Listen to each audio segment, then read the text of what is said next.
तो next topic है दोस्तों, लिफ्टिंग अप और पियर्सिंग कॉर्पोरेट व्हील। बहुत ध्यान से पढ़िएगा, बहुत ही मजेदार और अच्छा टॉपिक है ये। देखिए, ये जो लिफ्टिंग अप होता है, इसका मतलब होता है उठाना। जब हम किसी चीज को लिफ्ट अप करते हैं, किसी चीज को उठाते हैं, उसे बोला जाता है लिफ्टिंग अप। और जो पियर्सिंग होता है, उसका मतलब होता है दोस्तों छेद करना। जैसे कान में, नाक में लड़कियां बाली लगाती हैं तो छेद करती है ना, तो हम अगर किसी चीज में छेद कर देंगे तो क्या हमें आर पार दिखाई देने लग जाएगा? या अगर सपोज करिए हमारे सामने कोई शील्ड है, हमारे सामने कोई दीवार है, हमारे सामने कोई गेट है, हमारे सामने कोई पर्दा है, हमारे सामने किसी ने नकाब पहन रखा है, अगर हम उसे उठा देंगे तो क्या उसे लिफ्ट अप बोलने लग जाएंगे? जी हाँ। तो यहां पर हम किस चीज को उठाने की बात कर रहे हैं या किस चीज के अंदर छेद करने की बात कर रहे हैं? यहां पर हम कॉरपोरेट व्हील को उठाने की या उसमें छेद करने की बात कर रहे हैं। मतलब व्हील का मतलब होता है पर्दा, नकाब। देखिए, मैंने आप लोगों को बताया था दोस्तों, मैंने आप लोगों को बताया था कि कंपनी के पास में एक कैरेक्टरिस्टिक होती है ना? मैंने आप लोगों को बताया था दोस्तों कि कंपनी के पास में एक कैरेक्टरिस्टिक होती है, सेपरेट लीगल एंटिटी। वो अभी अभी हम लोगों ने पढ़ी। वो ये बोलती है कि जैसे ही कंपनी इनकॉर्पोरेट हुई तो उस कंपनी के चारों तरफ एक शील्ड बन जाती है, वो कंपनी के एक पर्दा आ जाता है। और जितने भी मेंबर्स हैं, जितने भी डायरेक्टर्स हैं, जितने भी प्रमोटर्स हैं, या जितने भी और लोग हैं, वो लोग अलग हैं, उनकी खुद की एग्जिस्टेंस, उनकी खुद की आइडेंटिटी अलग है। परंतु भैया दोस्तों, कंपनी की आइडेंटिटी अलग है। क्या कंपनी अपने नाम से सब काम कर सकती है? हाँ सर। क्या कंपनी किसी के साथ कॉन्ट्रैक्ट कर सकती है? हाँ सर। कंपनी सब काम कर सकती है, कंपनी कॉन्ट्रैक्ट कर सकती है, कंपनी सब कुछ कर सकती है सर। क्या कंपनी फ्रॉड कर सकती है? हाँ सर। सर, जब कंपनी कॉन्ट्रैक्ट कर सकती है, जब कंपनी किसी से किसी के ऊपर केस फाइल कर सकती है, कोई और कंपनी के ऊपर केस फाइल कर सकता है, जब सब कुछ कर सकती है कंपनी अपने नाम से, कंपनी फ्रॉड भी कर सकती है। अच्छा, अगर कंपनी फ्रॉड करेगी तो क्या कंपनी के ऊपर पेनल्टी भी लग सकती है? हाँ सर। अगर फ्रॉड करेगी तो पेनल्टी तो लगेगी ना सर, लड्डू थोड़ी बांटेंगे उसके नाम पे, है धर्मेंद्र प्रधान थोड़ी है जो रिजाइन नहीं देगा वो। कंपनी ने अगर फ्रॉड किया है तो सर कंपनी के ऊपर पेनल्टी भी लगेगी सर। क्या ये बात कंपनी के मेंबर्स को, डायरेक्टर्स को, प्रमोटर्स को, अदर लोगों को पता है कि यार कंपनी के पास में एक सेपरेट लीगल एंटिटी है और कंपनी अपने नाम से सब काम कर सकती है? तो अगर कोई भी फ्रॉड कंपनी के नाम पर दिखाई दे रहा है तो पेनल्टी भी कंपनी के ऊपर ही लगेगी। क्या ये बात इन लोगों को पता है? पता है सर। पता है सर। तो बहुत बार ऐसा होता है कि कंपनी के मेंबर या डायरेक्टर या प्रमोटर या अदर लोग, ये लोग फ्रॉड करते हैं। फ्रॉड कौन कर रहा है? ये लोग फ्रॉड करते हैं, ये लोग फ्रॉड करते हैं। कंपनी के मेंबर, डायरेक्टर, प्रमोटर, अदर लोग फ्रॉड करते हैं, लेकिन पेनल्टी लग जाती है कंपनी के ऊपर। लेकिन लेकिन और ऐसा होता आ रहा था। हमने अभी सेलेमोन वाला केस देखा, हमें ये दिखाई दे रहा था कि जो सेलेमोन है उसने जानबूझकर ही तो फ्रॉड किया था। उसने सेलेमोन कंपनी लिमिटेड बनाई क्यों थी? पहले तो सोल प्रोप्राइटरशिप बिजनेस बढ़िया चल रहा था उसका। कंपनी उसने बनाई थी क्योंकि उसे फ्रॉड करना था, क्योंकि उसे कच्चा माल, रॉ मटेरियल, लेदर उधार पर लेना था। और फिर वो बोलता कि देखो कंपनी पेमेंट नहीं कर रही है। मैं सेलेमन तो देखो बहुत अच्छा आदमी हूं, मैं तो एकदम सत्यवादी हरिश्चंद्र हूं, मैं बहुत अच्छा आदमी हूं। सेलेमन कंपनी लिमिटेड बहुत बेकार है, देखो ये कंपनी तुम्हारा पेमेंट नहीं कर रही है, देखो देखो। तो केस तुम कंपनी के ऊपर, कंपनी से डील करो भाई, कंपनी जाने और तुम जानो, क्रेडिटर्स तुम जानो और कंपनी जाने, मेरा कोई लेना देना नहीं है। क्योंकि उसे पता था सेपरेट लीगल एंटिटी है, कंपनी बच जाएगी, कंपनी अपना बचाव कर लेगी, मैं बच जाऊंगा। जब गवर्नमेंट को यह दिखने लगा कि बहुत सारे लोग हैं जो सेपरेट लीगल एंटिटी का इलीगल यूज उठा रहे हैं, बहुत सारे लोग हैं जो सेपरेट लीगल एंटिटी का गलत फायदा उठाने की कोशिश कर रहे हैं, तो गवर्नमेंट एक नया कॉन्सेप्ट लेकर आई और गवर्नमेंट ने बोला कि अगर कभी हमें ये लगेगा कि कंपनी के अंदर कोई तो हुआ है, ऐसा कुछ फ्रॉड नजर आ रहा है, कुछ गलत नजर आ रहा है और हमें लग रहा है ये पेनल्टी कंपनी के ऊपर लगेगी, तो हम डायरेक्टली आंखें बंद करके सिर्फ कंपनी के ऊपर पेनल्टी नहीं लगा देंगे या सिर्फ कंपनी से डील नहीं करेंगे, बल्कि हम उस कॉरपोरेट वेल को लिफ्ट अप करेंगे। ये जो बाउंड्री है हम इसको हटा देंगे। हम कंपनी और मेंबर डायरेक्टर के बीच में कोई पर्दा नहीं रखेंगे, वो एक हो जाएंगे और हम तब चेक करेंगे कि ये गलती कंपनी ने करी या कंपनी के मेंबर डायरेक्टर प्रमोटर ने करी। पेनल्टी कंपनी पर लगाएं या कंपनी के डायरेक्टर मेंबर प्रमोटर पर लगाएं, आखिर लगाएं किस पे? तो लिफ्टिंग अप और पियर्सिंग कॉर्पोरेट वेल का मतलब क्या होता है दोस्तों? कंपनी के पास में कैरेक्टरिस्टिक है सेपरेट लीगल एंटिटी की, मतलब कंपनी कुछ भी कर सकती है। इसका मतलब है कंपनी फ्रॉड भी कर सकती है। इसका मतलब है कंपनी के ऊपर पेनल्टी भी लग सकती है।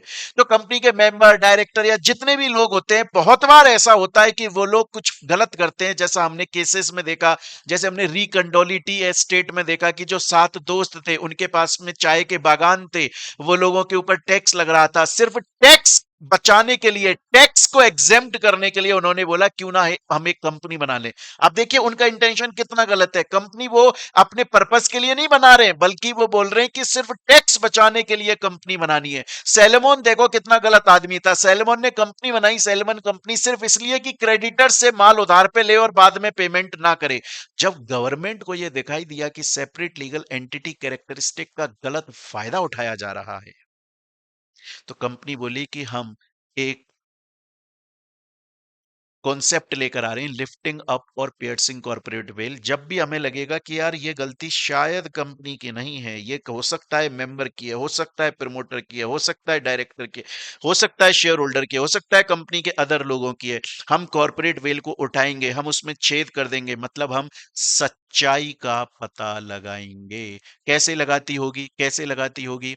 देखो जो कोर्ट है, अदालत है, या मैं आपको पढ़ाऊंगा कि कंपनी लॉ के अंदर जो अथॉरिटी होती है उसे उसे क्या बोला जाता है। कंपनी लॉ के अंदर जो अथॉरिटी होती है उसे एनसीएलटी बोला जाता है। एनसीएलटी का मतलब है नेशनल, ये आएगा बार बार, हम इसके बारे में बहुत बार बात करेंगे, नेशनल कंपनी लॉ ट्रिब्यूनल। ये एक अथॉरिटी है जो पूरे नेशन, पूरे इंडिया के अंदर जितनी भी कंपनीज हैं उनको ये संभालती है ना? तो कोर्ट को जब ऐसा लगेगा, सेंट्रल गवर्नमेंट को लगेगा, मिनिस्ट्री ऑफ कॉरपोरेट अफेयर्स को लगेगा, एनसीएलटी को लगेगा, रजिस्ट्रार ऑफ कंपनीज को लगेगा, अगर इनमें से किसी अथॉरिटी को लगेगा शायद कंपनी के अंदर फ्रॉड हो रहा है, शायद मेंबर डायरेक्टर गलत कर रहे हैं, शायद कंपनी के ऊपर पेनल्टी नहीं लगनी चाहिए, शायद कॉर्पोरेट वेल को लिफ्ट अप करना चाहिए, तो ये क्या कराएंगे? कंपनी के अंदर ये इन्वेस्टिगेशन कराएंगे। हम लोग एक कॉन्सेप्ट होता है कि कंपनी के अंदर इंक्वायरी की जाती है, कंपनी के अंदर इंस्पेक्शन किया जाता है, इन्वेस्टिगेशन किया जाता है। क्या है उसका मतलब? क्यों कराया जा रहा है कंपनी के अंदर इन्वेस्टिगेशन? क्यों करवाई जा रही है कंपनी के अंदर जांच पड़ताल? क्यों किसी इंस्पेक्टर को या इन्वेस्टिगेटिंग ऑफिसर को कंपनी के अंदर भेजकर ये चेक करवाया जा रहा है कि गलती किसने करी है? बिकॉज कॉरपोरेट वेल को लिफ्ट अप कराना है। बिकॉज कॉरपोरेट वेल को लिफ्ट अप कराना है। क्या मेरी बात यहां तक समझ में आ रही है? तो एक बार दोबारा से सुनिएगा, अब जो मैं बोलने वाला हूं उस बात को बड़े ही ध्यान से सुनिएगा, बड़े ही ध्यान से। अब जो मैं बोलने वाला हूं उस बात को बड़े ही ध्यान से सुनिएगा।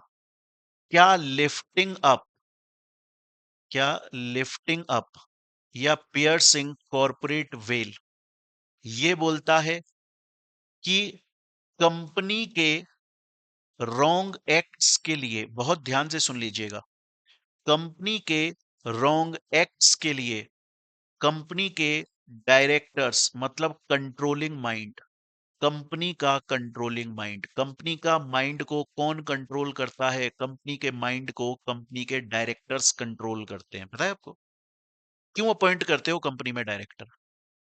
सोचो कंपनी में डायरेक्टर क्यों अपॉइंट किया जाता है? सेपरेट लीगल एंटिटी है कंपनी, आर्टिफिशियल पर्सन है, क्या कंपनी अपने नाम से सब काम नहीं कर सकती? कर सकती है। फिर क्यों अपॉइंट कर रहे हो डायरेक्टर? अच्छा, एक और चीज पता है, इंडियन कंपनी लॉ ये बोलता है कि इंडिया की कंपनी में डायरेक्टर हमेशा नेचुरल पर्सन होगा। दुनिया में और भी ऐसे देश हैं जहां के कंपनीज एक्ट बोलते हैं कि कंपनी का डायरेक्टर कोई कंपनी हो सकती है। लेट सपोज आज मेरी मोहित बंसल क्लासेस कंपनी है, मैं उस कंपनी का डायरेक्टर किसी कंपनी को बना सकता हूं। ये बाहर के लॉ बोलते हैं, अदर कंट्रीज की कंपनीज के लॉ बोलते हैं। बट इंडिया का लॉ ये बोलता है, कंपनी लॉ, कि इंडिया की कंपनी में सिर्फ और सिर्फ और सिर्फ और सिर्फ एक इंडिविजुअल नेचुरल पर्सन ही डायरेक्टर बनेगा। क्यों? क्यों? क्योंकि यार कंपनी वैसे तो सब काम कर सकती है, पर कंपनी सोच नहीं सकती, कंपनी समझ नहीं सकती, कंपनी मार्केट के अंदर जो सिचुएशंस चल रही हैं उनको एनालाइज नहीं कर सकती, कंपनी डिसीजन नहीं ले सकती, कंपनी डायरेक्शन नहीं ले सकती, कंपनी के पास दिमाग नहीं है। इसलिए हमें किसी ऐसे इंसान की जरूरत है जिसका दिमाग चलता हो।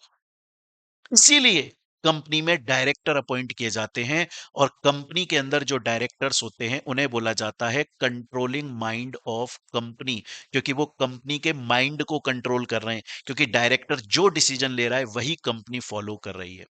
क्या मैं ये बोल दूं कि लिफ्टिंग अप और पियर्सिंग कॉर्पोरेट व्हील का मतलब ये होता है कि अगर कंपनी के कोई भी रॉन्ग एक्ट्स हैं, कंपनी का कुछ भी गलत काम है, तो उसके लिए कंपनी के कंट्रोलिंग माइंड को जिम्मेदार ठहराया जा सकता है या उनकी जांच कराई जा सकती है। क्या यही बोलता है lifting up of corporate veil? क्या यही बोलता है?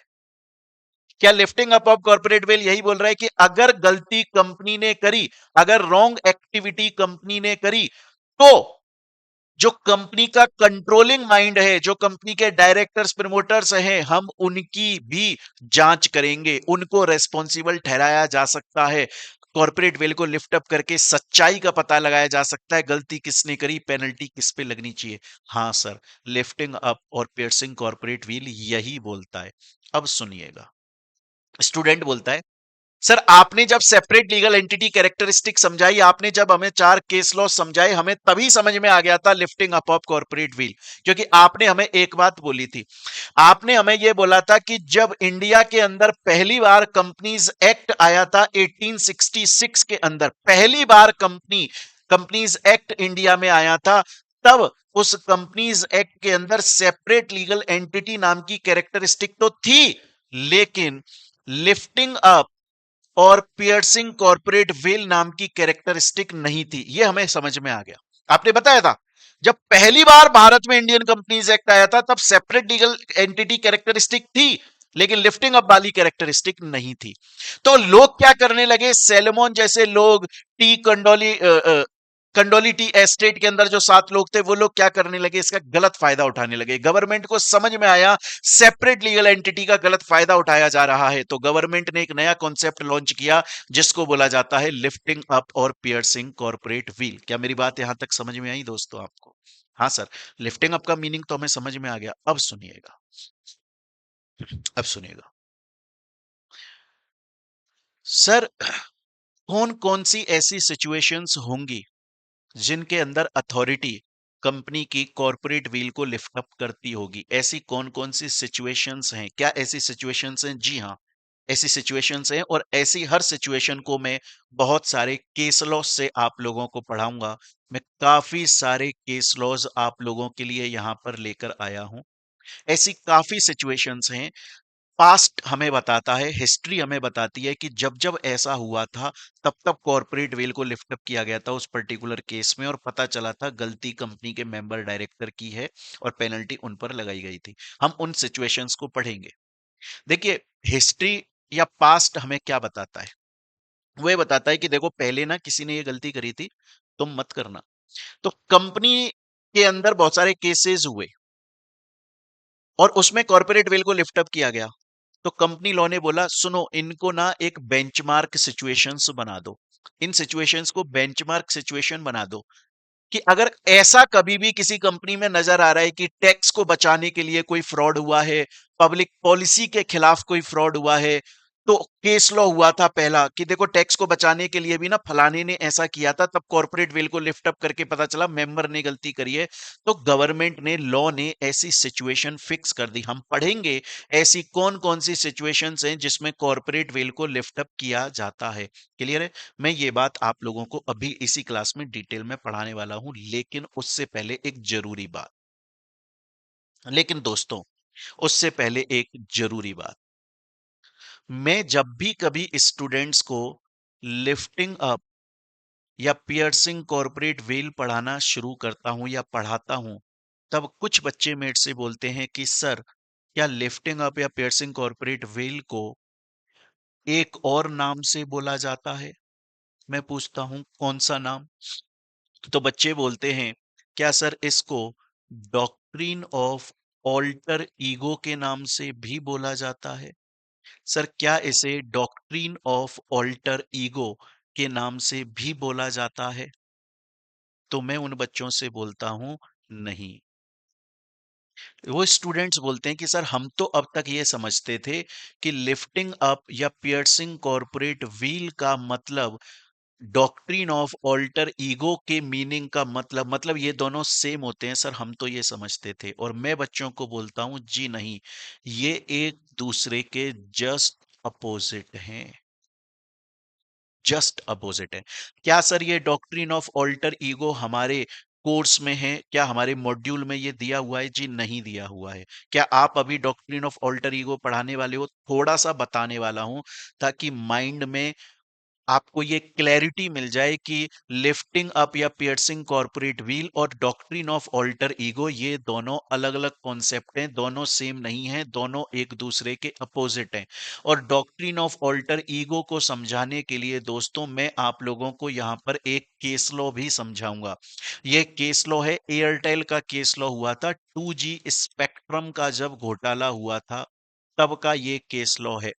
ये एग्जाम के पॉइंट ऑफ व्यू से इंपॉर्टेंट नहीं है, बट आपकी अंडरस्टैंडिंग के पॉइंट ऑफ व्यू से इंपॉर्टेंट है। देखो दोस्तों, मैं एक चीज मानता हूं, अभी हम पढ़ रहे हैं तो बहुत अच्छे से पढ़ा जाए, बाकी जब आप रिवाइज करोगे, तब तो आपकी बुक में जितना आपके मॉड्यूल में दिया हुआ है उतना ही आपकी बुक में दिया हुआ है, सिर्फ उतना रिवाइज करना है।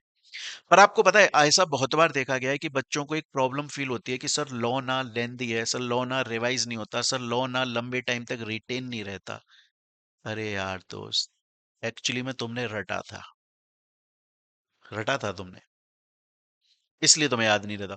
अगर तुम इसे केस लॉ से मिक्स करके पढ़ोगे ना कि देखो ऐसा हुआ था, तो ये तो कहानी है। जैसा तुम अपने दोस्त को बताते हो कि यार सुन, जब हम जब गप्पे मारते हैं ना, गप मारने लग जाते हैं एक दूसरे के साथ में, तो कैसी बातें खुलती चली जाती हैं, बचपन की बातें याद आती हैं। अरे अरे, तेरे को पता है मेरे यार जब 3 साल का था ना भाई, तब ऐसा हुआ था।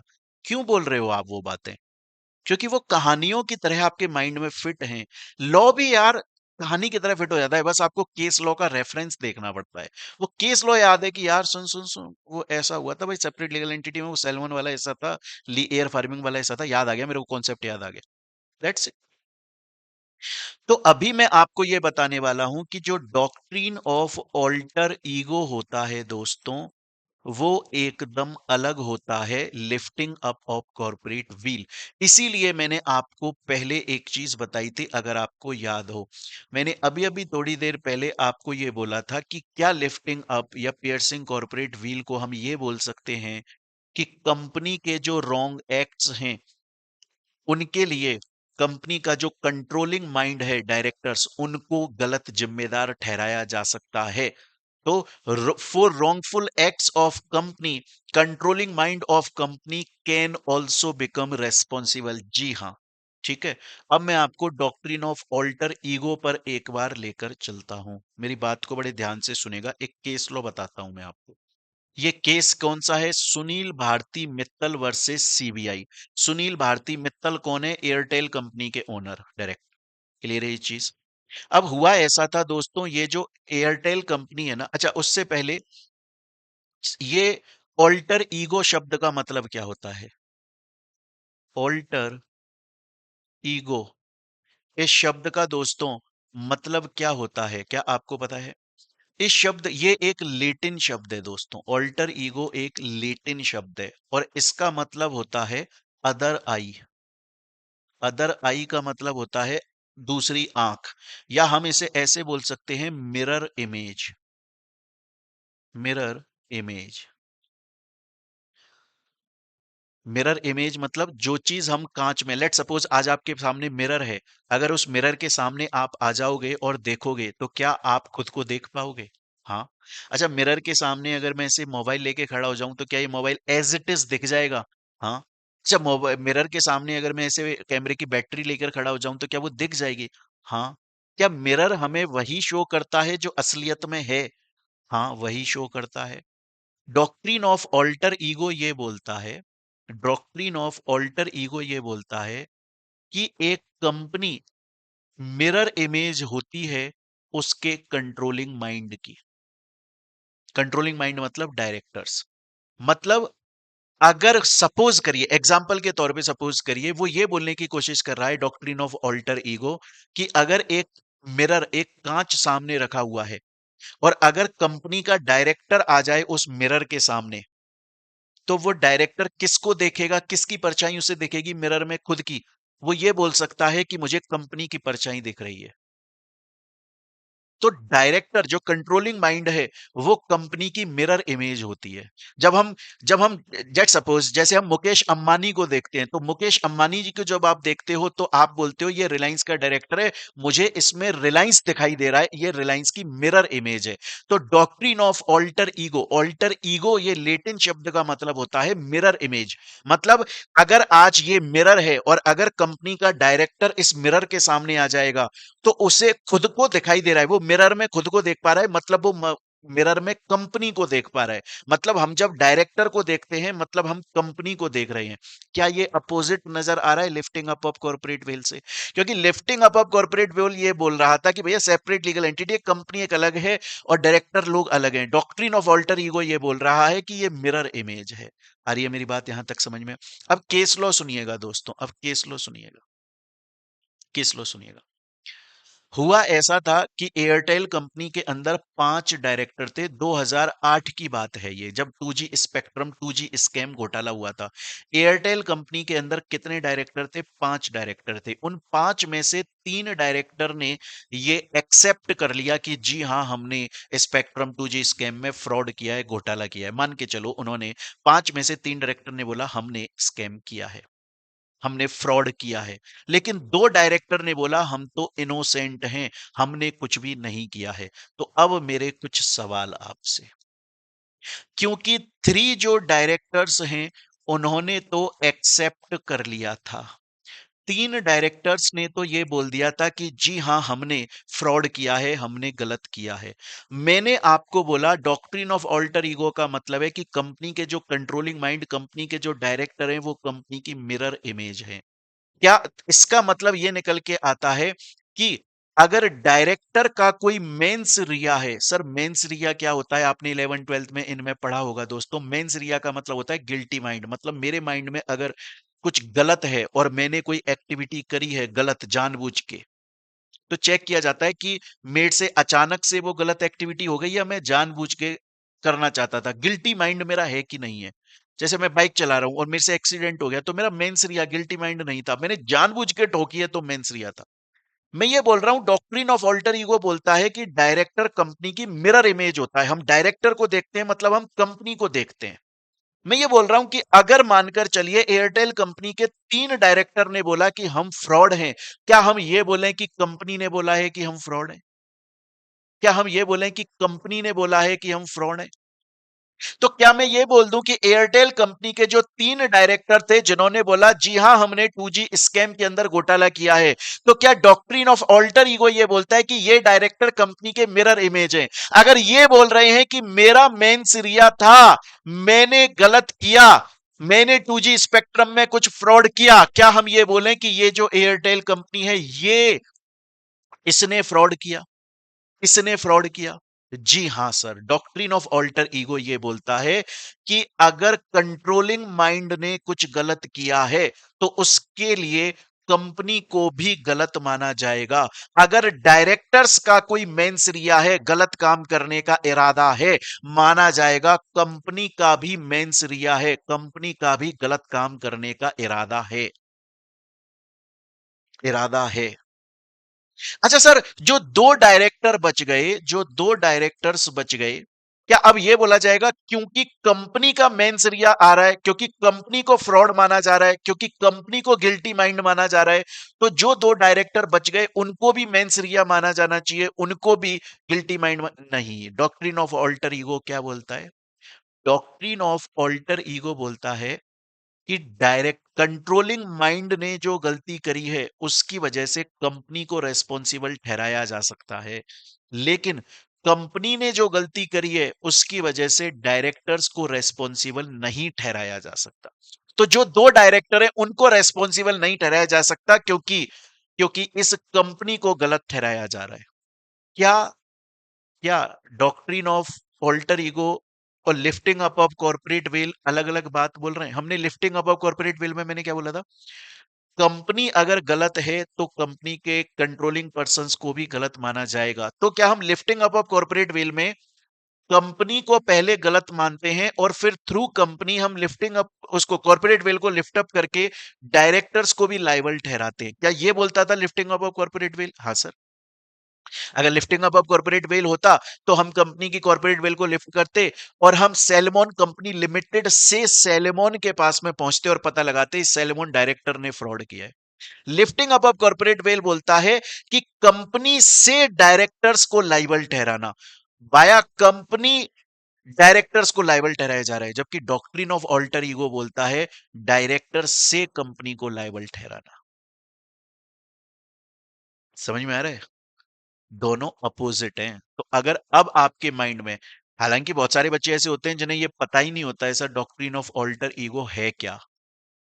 मुझे भी पता है कि आप लोगों को नहीं पता होता है, पर जब बच्चे मेरे से, जब मैं पढ़ाता हूं ना ऑफलाइन में या लाइव, जब बच्चे मेरे से ये क्वेश्चन पूछते हैं तो मुझे लगता है यार इनके माइंड में डॉक्ट्रिन ऑफ ऑल्टर ईगो है, तो इन्हें गलत कॉन्सेप्ट पता है। चाहे से कोर्स का पार्ट नहीं है फिर भी इनको बता देना चाहिए, एटलीस्ट कॉन्सेप्ट क्लियर हो जाए।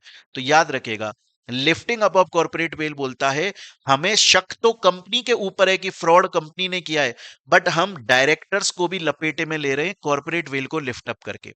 जबकि ऑल्टर ईगो बोलता है हमें डायरेक्टर्स को गलत माना है, हमने डायरेक्टर से हम कंपनी को लपेटे में ले रहे हैं। दोनों अपोजिट है। ठीक है सर, मेरे को ये बात समझ में आ गई, कोई दिक्कत नहीं है। वापस से sir back to the pavilion, अपने मेन पॉइंट्स पर आ जाते हैं। हम बढ़ रहे थे लिफ्टिंग अप और पियर्सिंग दी कॉर्पोरेट व्हील। इसका मीनिंग सर आपने हमें समझा दिया बहुत अच्छे से, कोई दिक्कत वाली बात नहीं है। अब हम चलेंगे ऐसी कौन कौन सी सिचुएशंस हैं जिनमें कॉर्पोरेट व्हील को लिफ्ट अप किया जा सकता है, जाता है, मैंडेटरी है। एक एक करके वो सभी सिचुएशंस को हम यहां पर देखना शुरू करेंगे।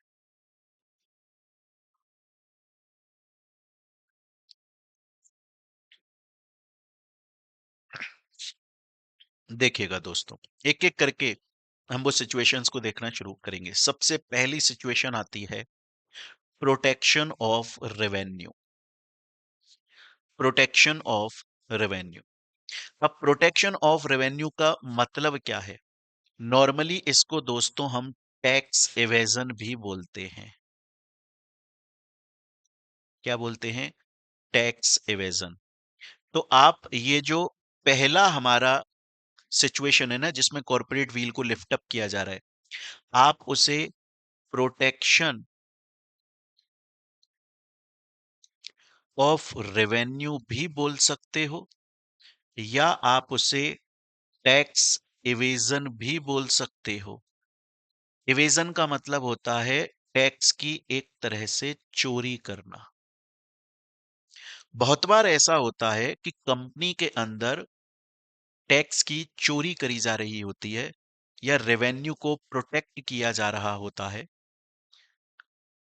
और कॉर्पोरेट व्हील लिफ्ट अप करी जाती है। नॉर्मली होता कैसे, पहले कॉन्सेप्ट बताऊंगा फिर केस लॉ समझेंगे। बहुत ही फेमस केस लॉ है दिनशॉ मैनेगजी पैटिट का।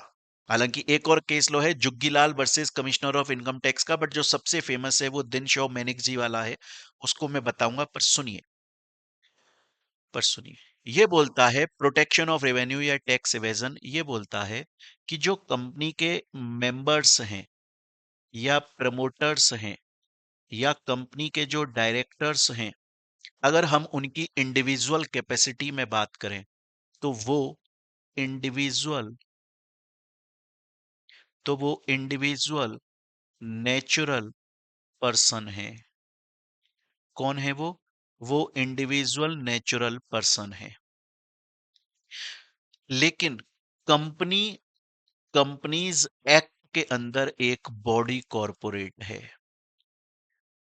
अब पैसा दोनों कमा रहे हैं, मेंबर भी इनकम कमाता है, प्रमोटर भी इनकम कमाता है, डायरेक्टर भी इनकम कमाता है, कंपनी भी इनकम कमाती है, और दोनों पे इनकम टैक्स लगता है।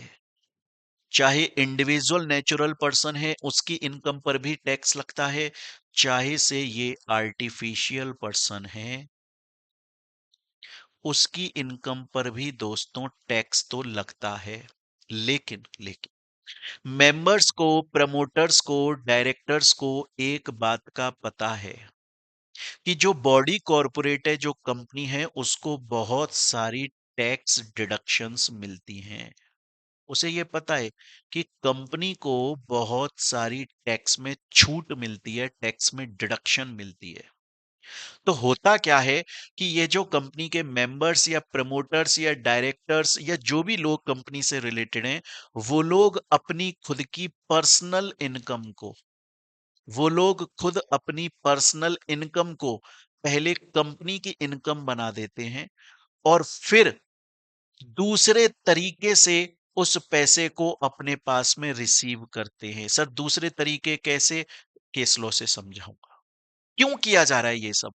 आज लेट सपोज मैं एग्जाम्पल के तौर पे आपको अगर मैं कुछ इस तरीके से बोलूं दोस्तों, मान के चलिए कि एक कंपनी है, मान के चलिए दोस्तों कि एक कंपनी है और उस कंपनी का नाम है मोहित एग्रो इंडस्ट्रीज। ठीक है, एक कंपनी है दोस्तों और उस कंपनी का नाम है मोहित एग्रो इंडस्ट्रीज, और मैं मोहित बंसल उस कंपनी का लेट सपोज मेंबर या डायरेक्टर हूं। अच्छा, मैं अपनी पर्सनल इनकम कमा रहा हूं, मेरी पर्सनल खुद की इनकम है, और मुझे पता है मेरी पर्सनल इनकम के ऊपर इनकम टैक्स लगेगा। समझ में आ रही है मेरी बात? समझ में आ रही है मेरी बात? मैं आपसे ये बोल रहा हूं, एक कंपनी है मोहित एग्रो इंडस्ट्रीज, और मैं उस कंपनी का मेंबर हूं, मैं उस कंपनी का प्रमोटर हूं। मुझे, अच्छा, मेरी पर्सनल इनकम है, मुझे पता है कि यार मैं कहीं से भी कमा रहा हूँ इस इनकम को, बाहर कहीं से भी कमा रहा हूँ, एक्स वाई जेड किसी भी तरीके से कमा रहा हूँ, मेरे को लग रहा है यार कि मेरे ऊपर ना इनकम टैक्स लगेगा। क्यों ना एक काम करूं कि मैं अपनी इनकम को कंपनी के अंदर शो कर दूं, और फिर उसे किसी दूसरे तरीके से वाया लोन या किसी और तरीके से मैं अपने पास में उस पैसे को रिसीव कर लूं, ताकि मेरे ऊपर इनकम टैक्स ना लगे, ताकि मेरे ऊपर इनकम टैक्स ना लगे। आ रही है मेरी बात यहां तक समझ में? इसे बोला जाता है टैक्स एवेजन या protection of revenue. Case law से समझते हैं और क्लैरिटी आएगी, फिर दोबारा से हम लोग अपनी डेफिनेशन पर आ जाएंगे, वापस से डेफिनेशन पर आ जाएंगे। अच्छा, पहली बात तो, क्या ये बात जब मैंने बोली, क्या आपके माइंड में एक केस लॉ वापस से उपजा? उपजा एक केस लॉ जो मैंने आपको पहले पढ़ाया था, क्या वो आया याद आपको? ध्यान करो कौन सा वाला केस लॉ है। हाँ जी, ध्यान करो कौन सा वाला केस लो है। सर, हमको याद आ रहा है कंडोली टी एस्टेट, क्योंकि उसके अंदर भी ये जो 7 दोस्त थे, ये जो 7 दोस्त थे सर, ये सातों की सातों दोस्त अपने अलग-अलग चाय के बागान चलाया करते थे। लेकिन इन्होंने सोचा कि हम इंडिविजुअल्स हैं, तो हमारे को तो टैक्स देना पड़ता है, लेकिन अगर हम एक कंपनी बना लें, तो हमारी एग्रीकल्चर इनकम बन जाएगी और हमें टैक्स में एग्जम्पशन छूट मिल जाएगी, सिर्फ टैक्स को एवेड करने के लिए, सिर्फ टैक्स को बचाने के लिए, सिर्फ रेवेन्यू के प्रोटेक्शन, अपनी कमाई को प्रोटेक्ट करने के लिए, सरकार को टैक्स ना देना पड़े, सिर्फ इस चीज के लिए इन्होंने कंपनी बनाने की सोचा, KTE limited, Kandoli tea estate private limited. आ रही है मेरी बात समझ में?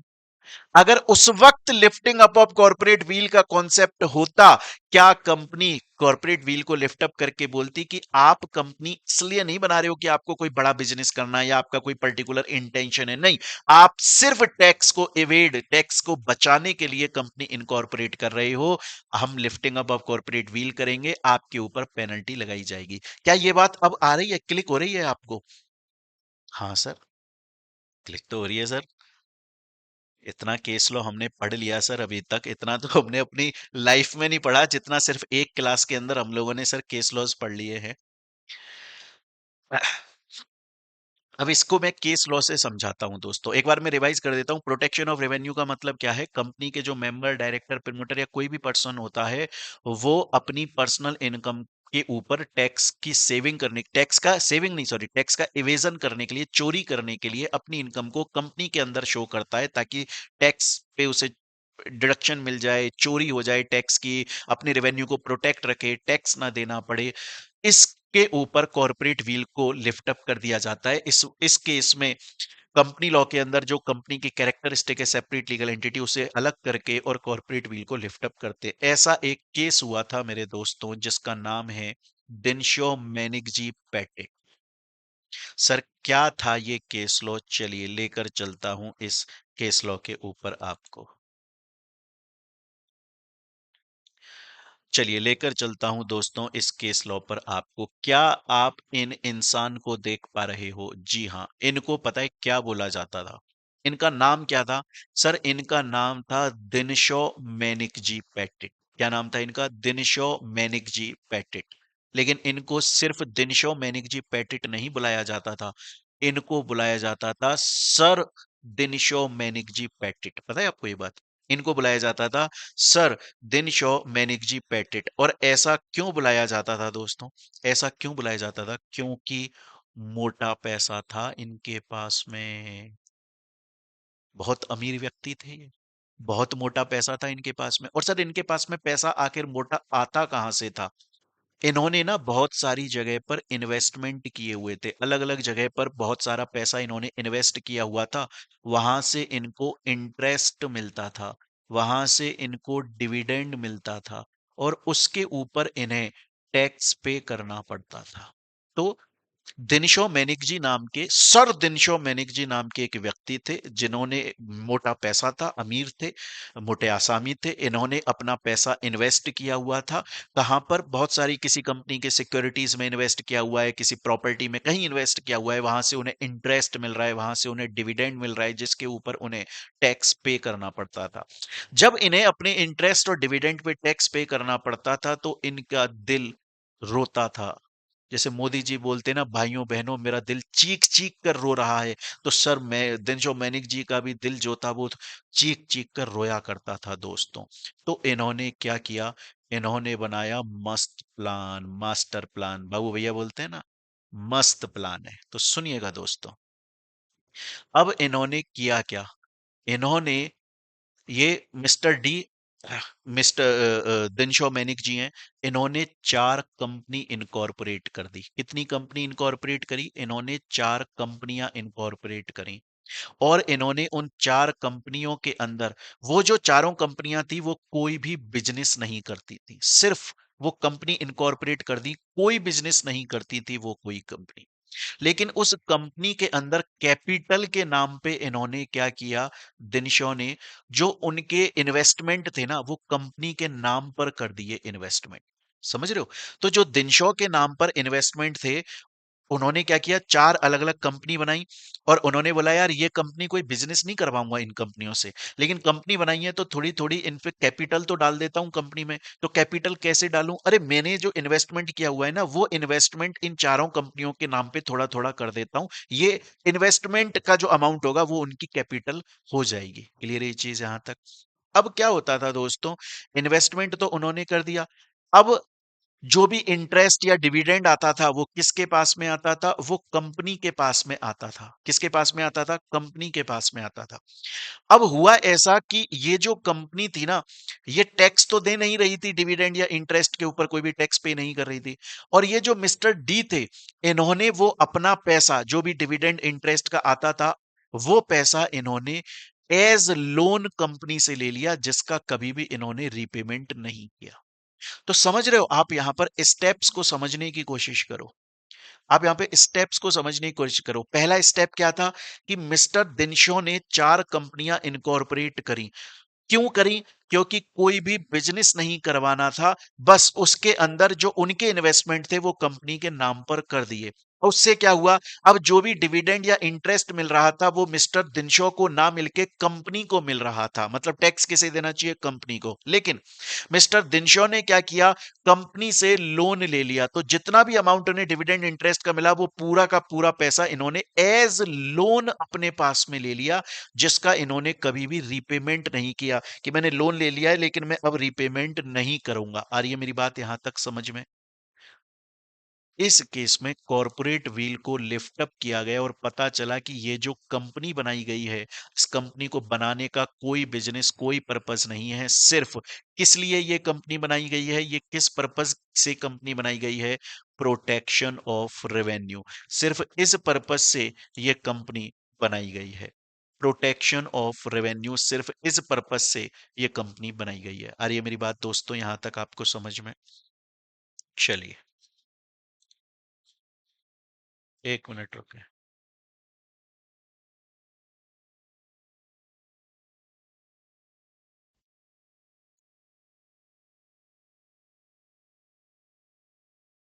चलिए ठीक है, यहां तक की कहानी अपने को समझ में आई। तो सर हमने lifting up of corporate wheel की पहली सिचुएशन पढ़ ली कि रेवेन्यू को प्रोटेक्ट करने के लिए, टैक्स को इवेड करने के लिए कॉर्पोरेट काम करते थे, तो कॉर्पोरेट व्हील को लिफ्ट अप किया जाता था। ठीक है सर, दूसरी कंडीशन पर चलते हैं। दूसरी कौन सी सिचुएशन है? दूसरी कौन सी सिचुएशन है दोस्तों? दूसरी सिचुएशन को नॉर्मली आम भाषा में, या ज्यादातर आम भाषा मतलब लीगल टर्म है, एलियन एनिमी बोला जाता है। क्या बोला जाता है? Alien enemy. अब एलियन एनिमी का मतलब क्या होता है? देखो दोस्तों, दो टर्म होती हैं। एक होता है एलियन फ्रेंड और एक होता है एलियन एनिमी। अब फ्रेंड का मतलब तो आप समझते हो कि जो दोस्त है, जिससे हमारा प्यार है, प्यार इन द सेंस जिससे हमारा अच्छा व्यवहार है, अच्छा रिलेशन है, दोस्त है, पसंद है हमें। और एक एनिमी जो हमारा दुश्मन है, जिससे हम बात नहीं करते, जिसके साथ में हम ट्रांजैक्शंस नहीं करते, बिजनेस नहीं करते। एलियन शब्द का मतलब पता है क्या होता है? नॉर्मली एलियन शब्द को तो, अब आप जब एलियन शब्द सुनते हो आपको तो कोई मिल गया मूवी याद आती है, जादू याद आता है आपको। तो एलियन शब्द का मतलब होता है आउट ऑफ इंडिया का कोई भी पर्सन या कंपनी, फॉरेनर। हमारे लिए वो एलियन है। तो जो इंडिया में नहीं है, बाहर से है, हमारे लिए वो एलियन है, हम उसके लिए एलियन है। क्लियर है ये चीज यहां तक? ठीक है। तो अब होता क्या है दोस्तों, मेरी बात को बड़े ध्यान से सुनेगा। सबसे पहले मैं आपको बताता हूं एलियन फ्रेंड या एलियन एनिमी का मतलब क्या होता है। सपोज कीजिए, लेट सपोज कि 2020 का टाइम चल रहा है। एक बार ये मानकर चलो कि पीछे जाते हैं अपन इतिहास में, कि 2020 का टाइम चल रहा है, लेट सपोज। और उस टाइम पर हमारे भारत और अमेरिका, उन दोनों के बीच में कोई भी दिक्कत नहीं है, कोई भी प्रॉब्लम नहीं है, कोई भी वॉर नहीं चल रहा है, कोई भी युद्ध नहीं चल रहा है। सब कुछ बहुत ही मस्त, बहुत ही बढ़िया, बहुत ही शानदार, बहुत ही लाजवाब, बेस्ट तरीके से चल रहा है। एकदम ऐसा खुश हैं। और मोदी जी और ट्रंप बहुत आराम से लड्डू वड्डू खाते हैं। मतलब कोई वॉर नहीं है, कोई युद्ध नहीं है। तो हम बोलेंगे कि ये हमारा फ्रेंडली एलियन है, फ्रेंडली एलियन है। मान के चलो इंडिया की कंपनी है रिलायंस, मान के चलो यूएसए की कंपनी है अमेजोन बिजनेस करना चाहती है, करो धड़ल्ले से करो, टेंशन लेने की बात ही नहीं है, कोई टेंशन नहीं। बट सपोज करिए दोस्तों, लेट सपोज कि 2021 में, एक साल बाद, 2000 हम 2020 की बात कर रहे थे, आफ्टर 1 ईयर 2021 के अंदर, लेट सपोज कि अमेरिका और इंडिया में, लेट सपोज यूएसए में और इंडिया में वॉर हो गया, लेट सपोज उनमें युद्ध छिड़ गया। तो अब क्या बोला जाएगा? अब बोला जाएगा कि ये यूएसए हमारा एलियन एनिमी है। एलियन एनिमी है, इसका मतलब क्या है? इसका मतलब ये है कि ना तो भारत और ना ही भारत का कोई भी पर्सन, चाहे से नेचुरल पर्सन चाहे से आर्टिफिशियल कंपनी, कोई भी यूएसए के किसी भी पर्सन से कोई बिजनेस नहीं कर सकता। क्योंकि अगर ऐसा करता है तो आप नेशनल सिक्योरिटी के खिलाफ जा रहे हो, आपको इवन टेररिस्ट घोषित किया जा सकता है। सर क्या ऐसा हुआ है? हुआ था बहुत पहले, बट हम उस पर नहीं जाएंगे, वो हमारा अभी कोर्स का पार्ट नहीं है। सबसे पहले तो आप ये समझिए एलियन एनिमी का मतलब क्या है। एलियन एनिमी का मतलब है कि आज अगर भारत देश से किसी भी देश का युद्ध छिड़ गया, भारत देश से अगर आज किसी भी देश का, लेट सपोज अमेरिका का या चाइना का या पाकिस्तान का, किसी का भी अगर युद्ध है, तो जब तक वो युद्ध चल रहा है, जब तक वो युद्ध चल रहा है, तब तक वो देश और उस देश के लोग हमारे लिए एलियन एनिमी है। हमारा कोई भी पर्सन, ईदर नेचुरल और आर्टिफिशियल, उस देश के किसी भी पर्सन के साथ में किसी भी तरीके का कोई बिजनेस नहीं कर सकता, कोई भी पेमेंट नहीं कर सकता। और ये मेरी बात समझ में, अदरवाइज वो गलत माना जाएगा, टेररिस्ट माना जाएगा, नेशनल सिक्योरिटी के खिलाफ माना जाएगा। स्टूडेंट बोलता है ठीक है सर, मेरे को यहां तक की बात बिल्कुल आराम से समझ में आती है।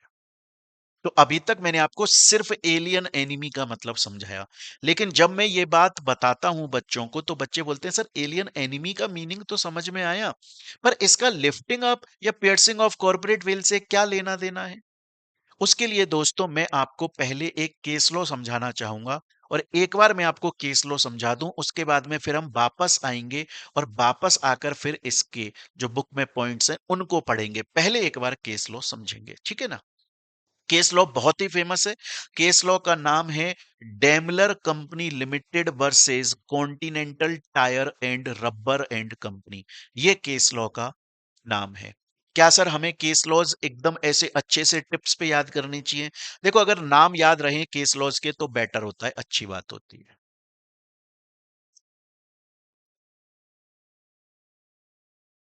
अब सुनिएगा दोस्तों, देखो कुछ ना जर्मन के लोग थे, कुछ जर्मन सिटीजन्स थे जर्मनी के अंदर, और वो लोग टायर मैन्युफैक्चर किया करते थे। वो लोग क्या करते थे? वो लोग ना टायर मैन्युफैक्चर करते थे, बहुत बढ़िया काम धंधा था उनका।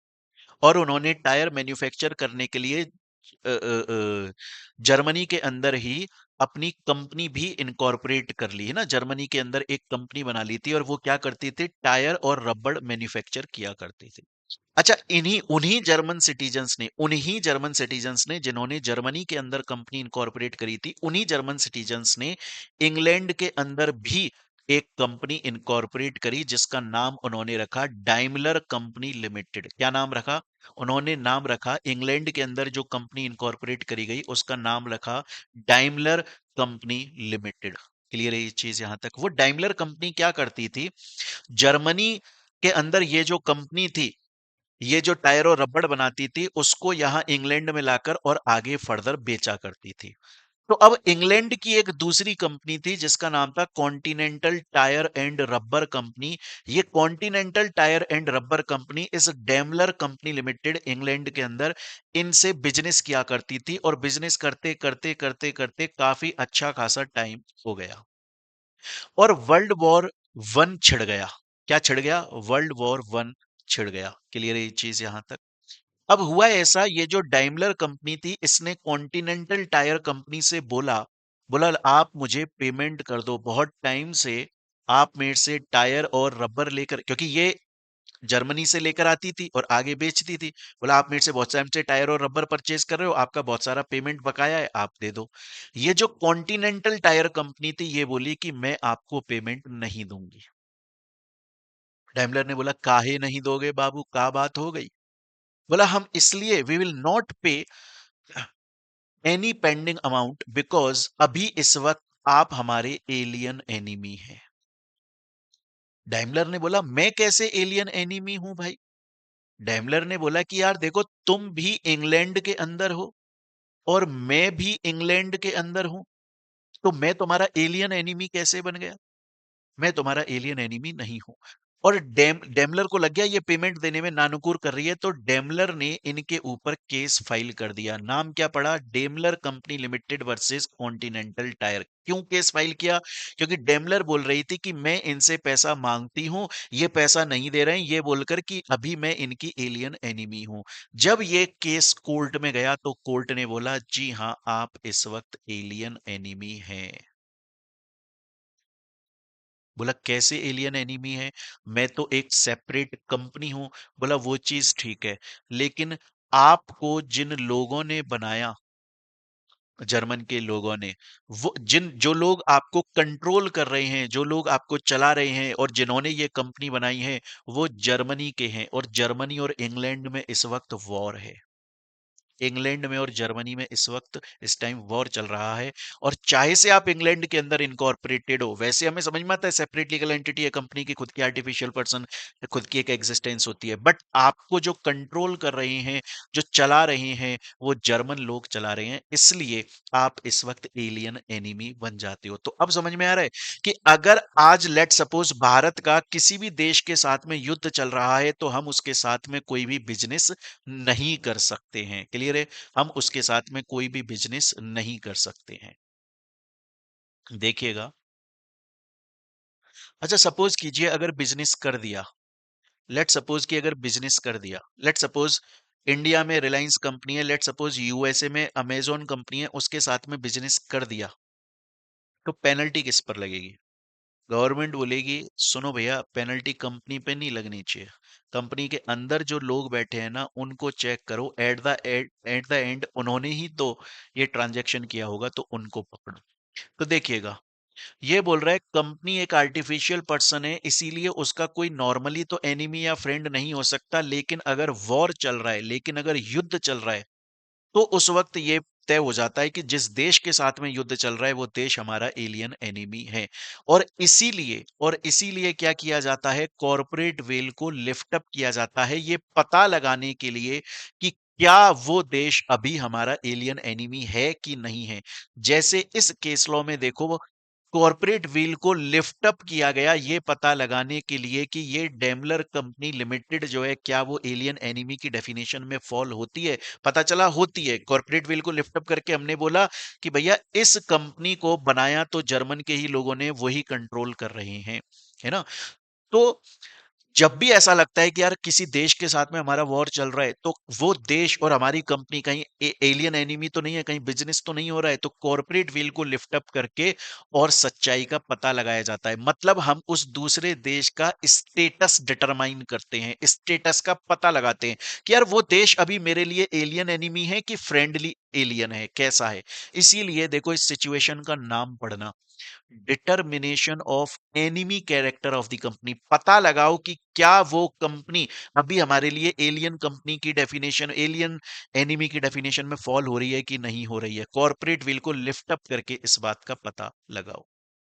क्या आपको ये बात समझ में आ रही है दोस्तों? तो क्या अभी तक हम लोगों ने दो सिचुएशंस पढ़ी कॉर्पोरेट व्हील को लिफ्ट अप करने की, क्या दोनों सिचुएशंस आपको समझ में आई दोस्तों? जी हाँ सर, ये दोनों सिचुएशंस हमको बहुत अच्छे से समझ में आई। यहाँ तक हमें किसी भी तरीके की कोई भी टेंशन नहीं है।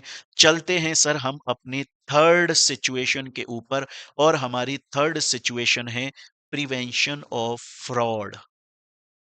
प्रिवेंशन ऑफ फ्रॉड क्या मतलब है इसका?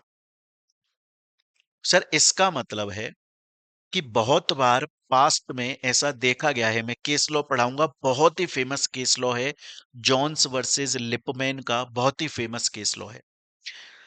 सर ऐसा पास्ट में देखा गया है कि बहुत सारे लोग कंपनी इनकॉर्पोरेट ही इसलिए करते हैं, बहुत सारे लोग कंपनी इनकॉर्पोरेट ही इसलिए करते हैं क्योंकि उन्हें कंपनी से कोई बिजनेस नहीं करवाना है, कंपनी से फ्रॉड करवाना है, कोई इम्प्रॉपर कंडक्ट, उनका इंटेंशन कंपनी बनाने का फ्रॉड करना ही होता है, इम्प्रॉपर कंडक्ट करना ही होता है। इसीलिए कंपनी इनकॉर्पोरेट करी जाती है। एक बार केस लॉ हम समझते हैं और फिर दोबारा से आकर इसके स्टेटमेंट को पढ़ेंगे यहां पर, ठीक है। केस लॉ का नाम, केस लॉ का नाम है दोस्तों Jones versus Lipman. Case law का नाम है जॉन्स वर्सेस लिपमैन, बहुत ही फेमस केस लॉ है फ्रॉड या इम्प्रॉपर कंडक्ट के लिए। अब हुआ क्या था, बड़े ध्यान से सुनिएगा दोस्तों। देखिए एक लिपमैन नाम का पर्सन था और एक जोन्स नाम का पर्सन था, ठीक है। लिपमैन ने क्या किया, लिपमैन ने बोला कि जोन्स और लिपमैन इन दोनों के बीच में एक कॉन्ट्रैक्ट हुआ, जोन्स और लिपमैन इन दोनों के बीच में एक कॉन्ट्रैक्ट हुआ जिसमें लिपमैन ने जोन्स से बोला कि मेरी प्रॉपर्टी मैं तुम्हें सेल करूंगा। मतलब लिपमैन जो है वो अपनी प्रॉपर्टी जोन्स को बेचेगा, सेल करेगा। क्लियर है ये चीज? यहां तक ये कॉन्ट्रैक्ट हो गया था इनके बीच में। लेकिन लिपमैन ने क्या किया, एक कंपनी बना ली और एक कंपनी को वो प्रॉपर्टी सेल आउट कर दी। तो जब जोन्स ने लिपमैन से बात करी, तो लिपमैन बोला कि यार ये तो कंपनी के नाम पर है और कंपनी अलग है, तुम कंपनी को जानो, तुम कंपनी से परचेज कर लो अगर परचेज करनी है तो, क्योंकि ऑब्वियसली हायर अमाउंट पे लेनी है। तो जोन्स ने लिपमैन के ऊपर केस फाइल करा, जोन वर्सेस लिपमैन, ये बोलकर कि ये कंपनी किसी पर्पस की वजह से नहीं बनाई गई है, सिर्फ फ्रॉड के लिए बनाई गई है, क्योंकि इसे ये कॉन्ट्रैक्ट ब्रीच करना था, ये कॉन्ट्रैक्ट तोड़ना था, ये कॉन्ट्रैक्ट वायलेट करना था, ये कॉन्ट्रैक्ट इन्फ्रिंज करना था, ये कॉन्ट्रैक्ट पूरा नहीं करना था इसको। सिर्फ इसकी वजह से इसने ये कंपनी इनकॉर्पोरेट करी है, जिसका सीधा सीधा इंटेंशन फ्रॉड करना है। तो क्या आपको ये समझ में आ रहा है दोस्तों? क्या अब आपको ये बात समझ में आ रही है कि where a company is used, जहां पर कंपनी को यूज किया जाता है सिर्फ और सिर्फ फ्रॉड कमिट करने के लिए, सिर्फ और सिर्फ इम्प्रॉपर कंडक्ट करने के लिए, तो उसको इस उस केस में, उस सिचुएशन में कोर्ट या जो भी अथॉरिटी है वो कॉर्पोरेट व्हील को लिफ्ट अप कर सकती है रियल सिचुएशन को पता लगाने के लिए। केस लो हमने देखा जोन्स वर्सेस लिपमैन। स्टूडेंट बोलता है सर समझ में आ गया। तो सर अभी तक हम लोगों ने कुछ सिचुएशंस यहां पर देख ली है ना। एक तो हमने देखी प्रोटेक्शन ऑफ रेवेन्यू, जिसको हम इवेजन ऑफ टैक्स के नाम से भी बोल रहे हैं। दूसरा हमने एलियन एनिमी देख ली, और फिर हमने देखा प्रिवेंशन ऑफ फ्रॉड। और हर चीज के लिए दोस्तों हम लोगों ने यहाँ पर केस लॉ देख लिया। क्या हमें समझ में आ रहा है? जी हाँ। नेक्स्ट सिचुएशन आती है protection of public policy. Public policy को बचाने के लिए, पब्लिक को बचाने के लिए, पब्लिक का इंटरेस्ट बचाने के लिए, पब्लिक पॉलिसी को डिफेंड करने के लिए भी कॉर्पोरेट व्हील को लिफ्ट अप किया जाता है। सर कैसे? एक केस लॉ से बताता हूं। केस लॉ है कॉनॉर्स वर्सेस कॉनॉर्स लिमिटेड। अभी ये केस लॉ पूरा मैं आपको समझाऊंगा। हालांकि जब ये केस लॉ मैं आपको समझाऊंगा तब आप बोलोगे कि सर इस केस लॉ को सुनकर मुझे कहीं ना कहीं एलियन एनिमी वाली फीलिंग आ रही है, मतलब वो वाला केस लॉ मुझे याद आ रहा है, एलियन एनिमी वाला। तो ये केस लॉ उसमें भी फिट बैठता है, यहाँ प्रोटेक्शन ऑफ पब्लिक पॉलिसी में भी फिट बैठता है। बड़े ध्यान से देखिएगा दोस्तों। कॉनॉर्स ब्रदर ब्रोस एक यूके की कंपनी थी, है ना। यूके के अंदर वो इनकॉर्पोरेटेड कंपनी थी। एक्चुअली में हुआ क्या कि कंपनी तो थी वो यूके की, लेकिन उसके अंदर जो डायरेक्टर्स थे, अब डायरेक्टर्स कौन होते हैं? कंट्रोलिंग माइंड होते हैं, जो कंपनी को चलाते हैं उन्हें डायरेक्टर्स बोला जाता है, वो कंपनी के कंट्रोलिंग माइंड है। तो जो डायरेक्टर्स थे वो यूके की इस कंपनी के अंदर कॉनॉर्स ब्रदर्स को पूरा मैनेज किया करते थे। और उस वक्त जर्मनी और यूके के बीच में वॉर हो गया था। तो अब मुझे बताइए, क्या इस कंपनी के अंदर जो डायरेक्टर्स हैं उनको एज डायरेक्टर बने रहने देना चाहिए कि नहीं? उस कंपनी का जो मैनेजिंग डायरेक्टर है, क्या उसको एज मैनेजिंग डायरेक्टर बने रहने देना चाहिए? सर हमने पढ़ा था कि अगर दो देशों के बीच में लड़ाई हो जाती है तो वो एलियन एनिमी कहलाते हैं। सर वो एलियन एनिमी कहलाते हैं। सर अगर यूके कंपनी के अंदर जो कंट्रोलिंग माइंड डायरेक्टर्स हैं सर, वो कहां के हैं? वो जर्मन के हैं। डायरेक्टर्स कहां के हैं? जर्मन के डायरेक्टर हैं। कंपनी कहां की है? यूके की। वॉर चल रहा है यूके और जर्मनी में। तो क्या हम ये बोल सकते हैं ये जो डायरेक्टर है एक तरीके से हमारे लिए एलियन एनिमी है? तो क्या हम ये बोल सकते हैं कि ये जो डायरेक्टर है वो जर्मनी का है? हो सकता है इसे अपने देश से प्यार हो, इसे अपने देश से प्रेम हो, और ये इस कंपनी का भले ही से डायरेक्टर है लेकिन जो डिसीजन ले वो कंपनी के खिलाफ ले ले डिसीजन। क्या ऐसा हो सकता है कंपनी के खिलाफ डिसीजन ले, क्योंकि बोले कि भैया तुम्हारा मेरे देश से लड़ाई चल रही है तो मैं तुम्हारी कंपनी के खिलाफ डिसीजन लूंगा? अंत में नुकसान किसका हो रहा है? सर कंपनी में पैसा किसका लगा है? पब्लिक का। आप एक चीज को समझने की कोशिश कीजिए दोस्तों। अब एक चीज को समझिए कि कंपनी है कॉनोर्स ब्रदर्स, ब्रोस, कहाँ की है? यूके की। अच्छा, यूके और जर्मनी में क्या चल रहा है? वॉर चल रहा है, युद्ध चल रहा है। अच्छा, इस कंपनी का मैनेजिंग डायरेक्टर कौन है? सर जर्मनी का पर्सन इस कंपनी का डायरेक्टर है।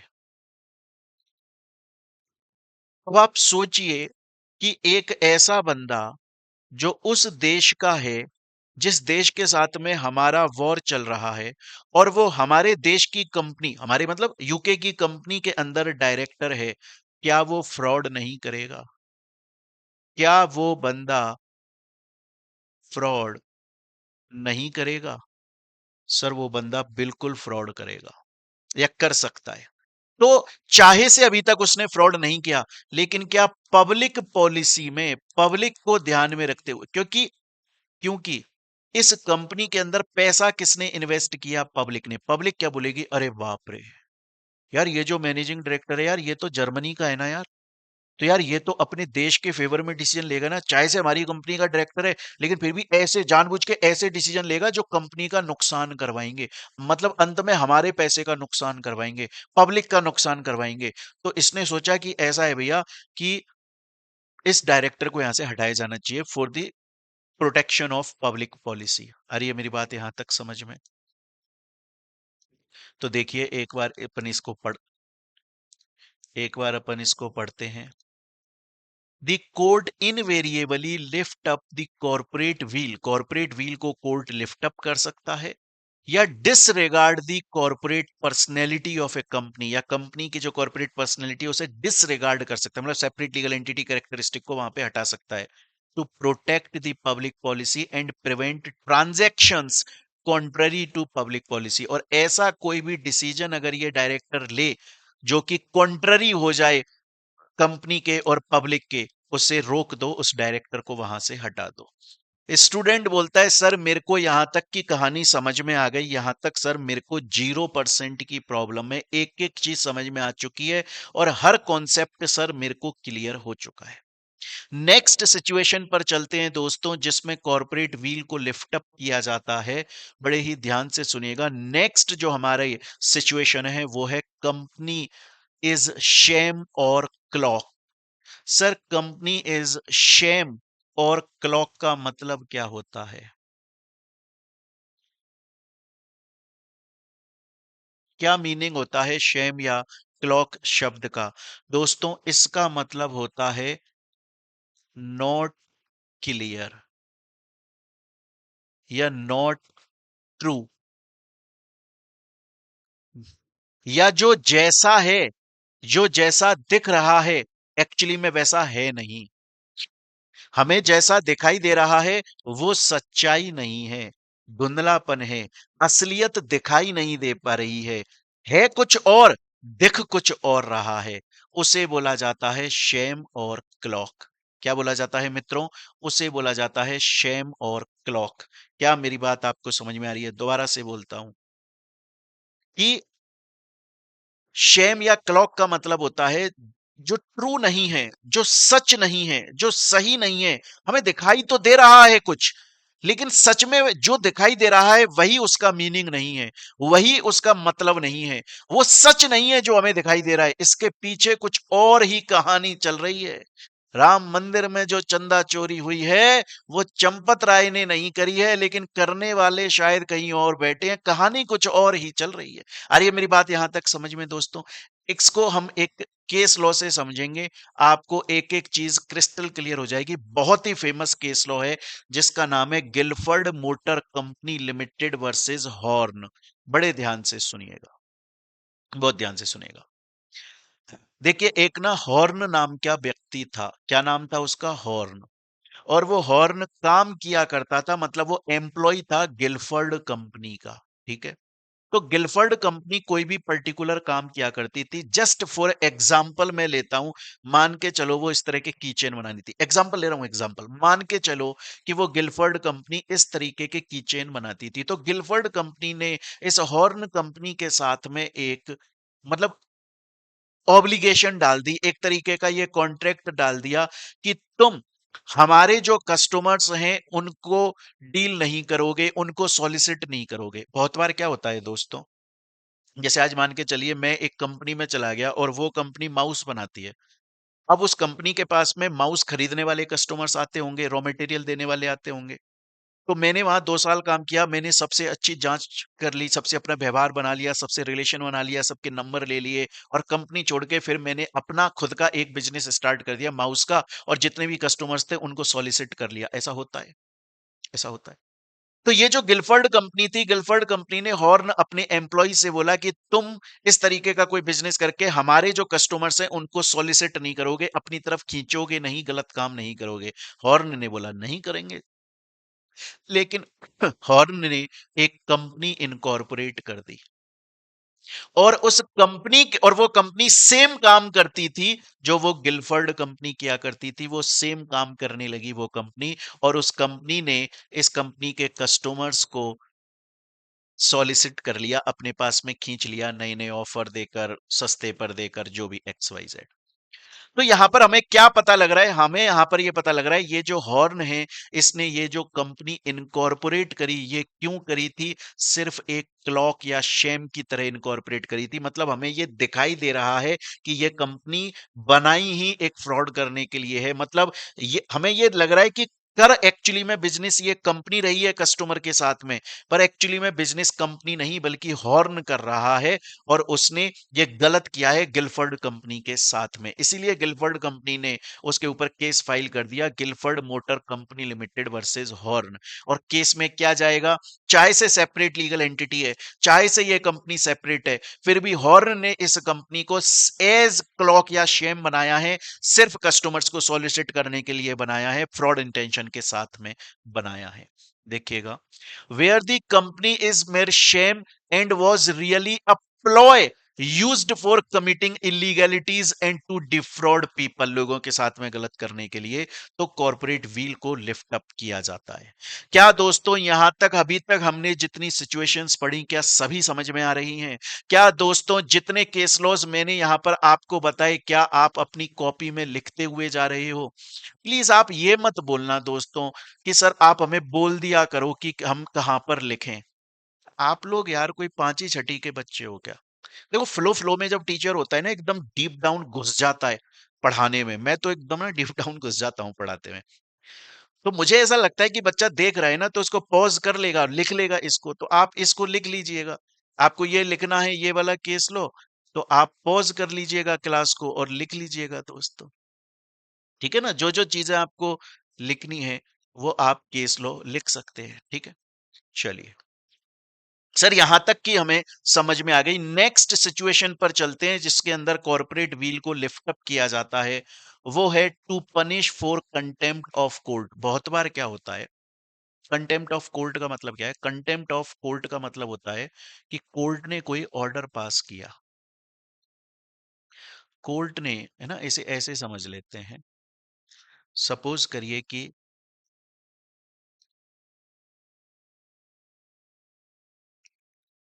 जैसे मैं आपको एक जैसे एक एग्जाम्पल के थ्रू समझाने की कोशिश करूं इस बात को। मान के चलो कि छत्तीसगढ़ के अंदर, छत्तीसगढ़ में एक रायपुर नाम की जगह है। वहां पर एक डॉक्टर साहब हैं। उन्होंने एक गाड़ी परचेज करी थी मारुति कंपनी की 2023 में, और ये मानकर चल रहे थे कि ये E20 कंपेटेबल गाड़ी होगी, क्योंकि 2023 से E20 कंपेटेबल बनने लग गई। पर उन डॉक्टर साहब की जो कार थी वो खराब होने लग गई। ठीक है, कार जो है वो सही से काम नहीं कर रही थी। तो जो मारुति कंपनी थी, नॉट रेस्पोंडेड प्रॉपरली, उसने बोला हमें नहीं पता तेरी किस वजह से कार खराब हो रही है, हमें नहीं पता किस वजह से तेरी कार खराब हो रही है। तो फिर इसने क्या किया, ये जो डॉक्टर था ना, ये डॉक्टर ने केस फाइल करा, filed case in consumer court. और उसने बोला कि मेरे को ये गाड़ी E20 कंपेटेबल समझ के मैंने ली थी, लेकिन मुझे कंपनी ने और किसी ने बताया ही नहीं E20 कंपेटेबल नहीं है और 2023 में बननी चाहिए थी, और मेरी कार जो है वो खराब हो गई है। तो कोर्ट ने ऑर्डर पास किया, कोर्ट ने ऑर्डर पास किया इन फेवर ऑफ किसके? डॉक्टर साहब के। और क्या बोला? और क्या बोला उन्होंने? बोला कि कंपनी से उन्होंने बोला, कोर्ट ने बोला, कोर्ट स्टेटेड, कोर्ट ने ये बोला कि या तो कंपनी पेमेंट दे डॉक्टर को, कितने रुपए का? 20 लाख रुपए गाड़ी के, 1 लाख रुपए उसे मेंटली हरेस करने के, परेशान भी तो हुआ ना इंसान, और 10,000 रुपए क्योंकि उसने कंज्यूमर कोर्ट में आके केस फाइल किया, वकील वकील का खर्चा, या फिर नई गाड़ी दे दे।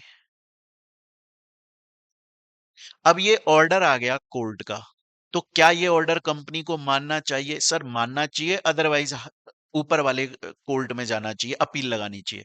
पर अगर ये कंपनी ऑर्डर को नहीं मान रही है और अपील भी नहीं लगा रही है और ऑर्डर को नहीं मान रही है, तो इसे बोला जाएगा कंटेम्प्ट ऑफ कोर्ट। मूवीज देखते हो ना, उसमें जज बेटा बेटा बोलता है कि आप देखो बदतमीजी कर रहे हो। जॉली एलएलबी मूवी में जो सौरभ शुक्ला जज होते हैं मोटे से, वो क्या बोलते हैं बमन ईरानी को या अनु कपूर को, जो भी आपने जॉली एलएलबी 1 2 3 देखी है, कि आप देखो गलत कर रहे हो, मैं ये मार दूंगा, आप कंटेम्प्ट ऑफ कोर्ट कर रहे हो, मैं बाहर निकाल दूंगा। कंटेम्प्ट ऑफ कोर्ट का मतलब है जब कोर्ट का ऑर्डर फॉलो नहीं किया जा रहा है। अब आप सोचिए कि क्या मारुति कंपनी फॉलो नहीं कर रही होगी, वो तो आर्टिफिशियल पर्सन है, उसके अंदर जो लोग बैठे हैं वो डिसोवे कर रहे हैं। क्या कॉर्पोरेट वेल लिफ्ट अप नहीं होनी चाहिए? क्या ये नहीं चेक करना चाहिए कि कंपनी मना कर रही है कि कंपनी के लोग मना कर रहे हैं, आखिर उनका क्या पर्सनल इंटरेस्ट है, इस बात का पता लगाया जाए। आ रही है मेरी बात समझ में? इसीलिए देखिए, अब इसको एक बार पढ़ेंगे मित्रों। Company being an artificial person cannot disobey the orders of the court. Therefore the person, जो लोग उसके अंदर काम कर रहे हैं, उन्होंने कंपनी कैसे डिसोबे कर देगी कोर्ट का ऑर्डर? उसके अंदर जो काम कर रहे हैं उन्होंने डिसोबे किया होगा, उनकी फॉल्ट है, कॉर्पोरेट व्हील को लिफ्ट अप करो। स्टूडेंट बोलता है सर मेरे को यहां तक की कहानी 100% तरीके से समझ में आ गई, यहां तक सर मुझे एक सिंगल परसेंट की भी प्रॉब्लम नहीं है, यहां तक एक एक चीज क्लियर हो चुकी है, ठीक है। यहां तक सर एक एक चीज क्लियर हो गई है, ठीक है। अब हम चलते हैं दोस्तों हमारी लास्ट सिचुएशन के ऊपर, lifting up of corporate wheel की लास्ट सिचुएशन के ऊपर चलते हैं। और वो क्या बताता है? वो है avoidance of welfare legislation. Avoidance of welfare legislation. Sir ये क्या बोलता है? सर ये क्या बोलता है? दोस्तों इसके लिए भी एक बहुत ही फेमस केस लॉ है। दो फेमस केस लॉ हैं, जिनमें से एक तो मैं आपको पढ़ा चुका हूं, उसे मैं लिंक करवाऊंगा अभी यहां पर, ली वर्सेस ली एयर फार्मिंग वाला, वो मैं कराऊंगा। लेकिन एक बहुत ही फेमस केस लॉ है, workman of associated rubber industry limited versus associated rubber industry limited. तो जो एसोसिएटेड रबर इंडस्ट्री थी ना, उसके वर्कमैन ने कंपनी के ऊपर केस फाइल किया था। पहले इसको एक एग्जाम्पल से समझाऊं, एक मस्त से एग्जाम्पल से समझाऊं, इसी बात को पहले एग्जाम्पल से समझाता हूं, फिर यहां पर मैं आपको उस केस लॉ के ऊपर लेकर चलूंगा, वर्कमैन वाले के ऊपर, और फिर ली वाले केस लॉ से लिंक कराऊंगा। ठीक है, आज की क्लास में इतना ही पढ़ेंगे अपन, ठीक है। चलो, याद कीजिए क्या मैंने आपको ये बात बताई थी, याद कीजिए क्या मैंने आपको ये बताई थी, कि बाहर के देशों में एक एक्ट चलता है जिसे बोला जाता है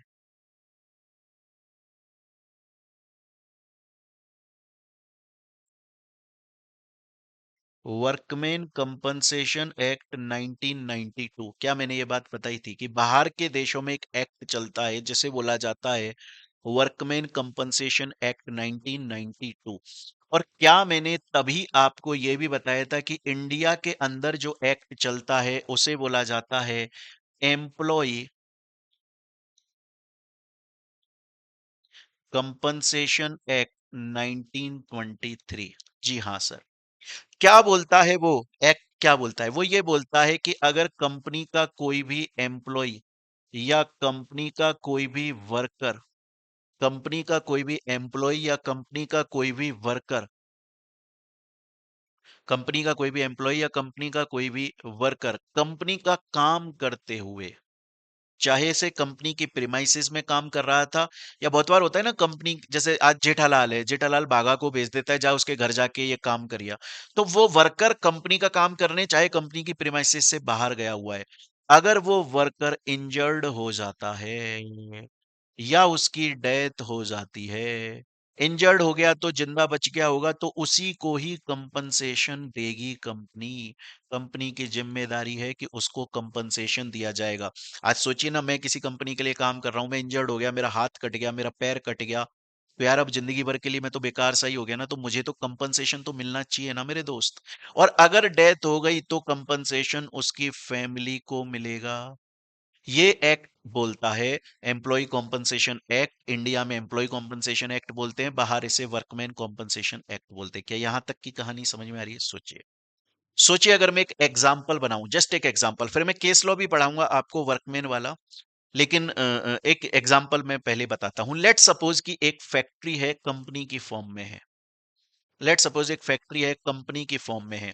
लेट सपोज ये नवाजुद्दीन सिद्दीकी दिखाई दे रहे हैं, मान के चलो ये कंपनी के वर्कर हैं। मान के चलो ये कंपनी का या कंपनी के लिए कोई काम कर रहे थे और ये इंजर्ड हो गए। ये कंपनी का या कंपनी के लिए कोई काम कर रहे थे और ये क्या हो गए दोस्तों, ये इंजर्ड हो गए। तो ये इंजर्ड हो गए, तो ये कंपनी के पास में कंपनसेशन मांगने गए, बोले कंपनसेशन, एम्प्लॉय कंपनसेशन एक्ट के हिसाब से मुझे कंपनसेशन मिलना चाहिए, लेकिन कंपनी ने इनको कंपनसेशन देने से मना कर दिया। सपोज करिए कि कंपनी ने बोला कि नहीं, हमें तुम्हें कंपनसेशन प्रोवाइड नहीं करेंगे। और जब कंपनी के अकाउंट्स को देखा गया तो उसमें यह शो हो रहा है कि यार कंपनी के अकाउंट्स में से पैसा डिडक्ट हो चुका है। अब एक तरफ तो कंपनी के अकाउंट्स में से पैसा डिडक्ट हो गया, तो कंपनी के अकाउंट्स तो ये बोल रहे हैं कि इस वर्कर को कंपनसेशन मिल गया, लेकिन दूसरी तरफ कंपनी, लेकिन ये वर्कर बोल रहा है कि मेरे को कोई भी पैसा नहीं मिला। तो पैसा गया कहां भाई? कंपनी के अकाउंट्स में से तो पैसा निकला, लेकिन इस वर्कर को नहीं मिला, तो गया कहां? सर, जो कंपनी के बाकी जो मेंबर डायरेक्टर थे वो अपनी पर्सनल पॉकेट के अंदर उस पैसे को रख गए और कंपनी के अकाउंट्स में लिख दिया विड्रॉ हो गया।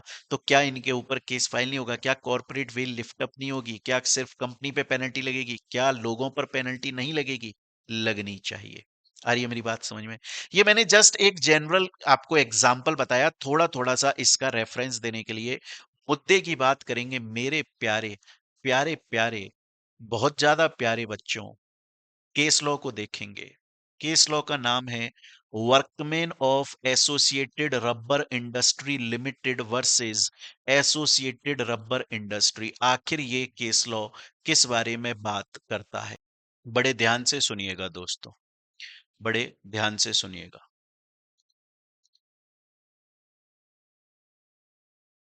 देखिए, एक कंपनी थी, उसका नाम था associated rubber industry limited company. Company का नाम क्या था? कंपनी का नाम था associated rubber industry limited company. इस कंपनी ने शेयर्स होल्ड किए हुए थे। इस कंपनी ने शेयर्स खरीदे हुए थे, होल्ड किए हुए थे। किस कंपनी के? इनार्को कंपनी के। ठीक है। अब क्योंकि इसने शेयर्स होल्ड किए हुए थे, इस वजह से ये इसको डिविडेंड देती थी। भाई, शेयर्स होल्ड करे हुए हैं तो डिविडेंड दिया जाता था। और ये जो डिविडेंड था, ये कहां पर शो होता था? Shown in companies P and L account. तो कंपनी थी एसोसिएटेड रबर इंडस्ट्री कंपनी, उसने इनार्को कंपनी के शेयर्स खरीदे हुए थे, और इन क्योंकि इनार्को कंपनी के शेयर्स खरीदे हुए थे, इसलिए इनार्को कंपनी इसको बदले में डिविडेंड देती थी और उस डिविडेंड को ये कंपनी अपने पी एंड एल में शो करती थी। ऑब्वियस बात है। तो इसका मतलब कंपनी के अंदर क्या दिखाई दे रहा है? कंपनी के अंदर प्रॉफिट दिखाई दे रहा है। क्लियर है? तो इस कंपनी के जो वर्कर्स थे वो बोनस डिमांड करते थे। वो बोलते थे कि हमें बोनस चाहिए और कंपनी के अंदर प्रॉफिट है तो हमें बोनस चाहिए ही चाहिए। तो ये कंपनी बोल रही थी कि यार वर्कर्स को बोनस देना पड़ता है, बड़ा ही दिक्कत है, वेलफेयर करना पड़ता है इनका। क्लियर है ये चीज यहां तक? तो फिर उस केस में दोस्तों बड़े ध्यान से सुनिएगा, हुआ क्या? ये जो एसोसिएटेड रबर इंडस्ट्री थी ना, इसने दिमाग लगाया कि मुझे बोनस से बचना है। तो एसोसिएटेड रबर इंडस्ट्री ने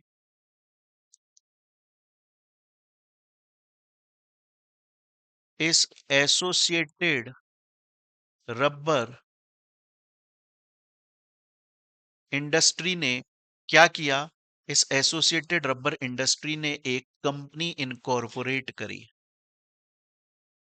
एक कंपनी इनकॉर्पोरेट करी। कहां पर करी? गुजरात में करी। क्या नाम रखा उस कंपनी का? उस कंपनी का नाम रखा गया aryl Bhavnagar.